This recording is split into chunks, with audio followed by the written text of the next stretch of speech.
ప్రతి ఒక్కరికి చెప్తున్నాను, ఆలోచించండి. చనిపోయిన తర్వాత మనకేం గుడి కట్టరు ఇక్కడ.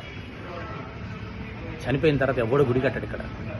నువ్వు సంపాదించిన ఆస్తి కోసం నీ కొడుకులు అవ్వచ్చు, నీ అన్నదమ్ములు అవ్వచ్చు, గద్దల్లాగా పీక్కు తింటారు. మహా అయితే నీ కొడుకులు ఎవరైతే నువ్వు ఎక్కువ ఆప్యాయంగా నిన్ను ఎక్కువ ప్రేమించిన వాళ్ళు ఒక 11 రోజులు గుర్తుపెట్టుకుంటారు పెదకర్మలైనంత వరకు. తర్వాత నీ ఫోటో గోడకెక్కుతుంది. తర్వాత ఎప్పుడో సంవత్సరికానికే నిన్ను గుర్తుపెడతారు తలుచుకునేది. ఇదే మనిషి జీవితం. తర్వాత ఎప్పుడో సంవత్సరికానికి తలుచుకునేది. నేను లేకపోతే నా వాళ్ళు ఏమైపోతారో, నేను లేకపోతే ఏమైపోతారో, ఇదంతా ఉత్త భ్రమ, భ్రాంతి. ఉన్నన్ని రోజులు సంతోషంగా గడుపు. భగవంతుడు భోగభాగ్యాలు ఇచ్చింది అనుభవించడానికి. మూటలు కట్టుకొని అందరూ మూటలు కట్టుకుంటున్నారు.